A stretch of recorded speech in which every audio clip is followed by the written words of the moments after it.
Grabe, sobrang lala ng aksidenteng nangyari kay Kuya Edmar nyo dito sa ating mansyon. Tulo talaga yung dugo niya.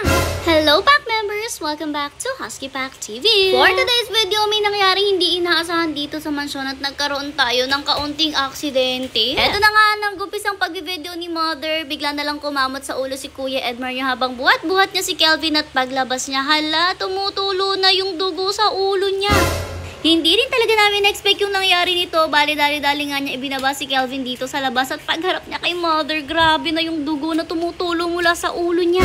Grabe, talagang sobrang daming tumulong dugo niya na talagang hindi siya magkaintindihan dyan pagpupunan. Chinek rin nga ni Mother kung ano yung nangyari at yung itsura sa ulo niya. And ayan nga yung nakita, binlock and white namin yan guys. Kasi nga baka matrigger kayo since dugo nga siya. Buti na lang safe si Kuya Edmar nyo kasi mukhang sugat lang rin talaga siya sa outer layer ng skin niya. At talaga namang hindi ito ang first time na mangyari sa atin dito sa mansion ito. Yes guys, dahil may isang beses na rin nga na nangyari ito kay Kuya Sermer nyo dito rin sa loob ng mansion. At yung nangyari kay Kuya Edmar nyo, ganun din ang nangyari kay Kuya Sermer. Same lang na talagang sobrang daming dugo at talaga lang ang kay Kuya Sermer nyo sa kamay or sa braso at ang kay Kuya Edmar nyo, Diyos ko, ang lala sa ulo. Bali, ang ginawa nga, ginamitan na lang muna yan ng mga herbal para makatulong nga sa pagpapagaling ng sugat. Grabe yung dugo, nakakatakot guys. Kahit ako hindi ko ina-expect na mangyayari to kasi actually yung nangyari sa kanya nga nangyari na before pero talagang iniingatan namin yun at iniiwasan nga namin na mangyari. Sobrang di lang talaga ina-expect, alam nyo naman ng mga aksidente, talagang biglaan niya. Bago ko nga ipakita sa inyo ang CCTV,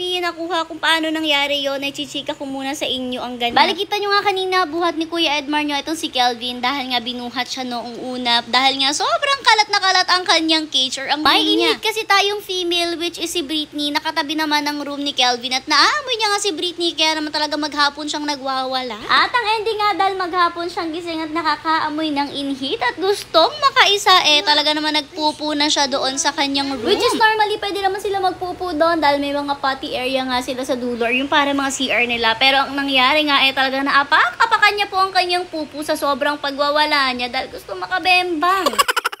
Kaya naman bago pa man tayo tuloy magpalabas ng pack members natin, talagang inuna na nga siya ni Kuya Edmar nyo para malinis na nga yung room niya kasi baka mas maapakan pa at mas magkayat pa nga yung room niya. At doon na nga nagumpisa ang lahat nung buhatin siya ni Kuya Edmar nyo, may nangyaring aksidente na hindi inaasahan at dahil doon habang buhat-buhat niya si Kelvin tumutulo na nga yung dugo mula sa ulo niya. O diba, ganun kasimple lang ng pangyayari, gusto lang niyang buhatin si Kelvin para hindi niya maapakan yung pupo niya paglabas pero na-aksidente pa nga siya. At ito na yung kuha sa CCTV guys. Kita nyo nga pumasok si Kuya Edmar dyan na sa totoo lang medyo dismayado. Ikaw pa naman maglinis ng pupo na kayat-kayat na pinag-apak-apakan ay talaga namang madidismaya ka. Bali dito nga pinakikiramdaman pa niya si Kelvin na hindi nga siya maglikot-likot bago niya tuluyang buksan ng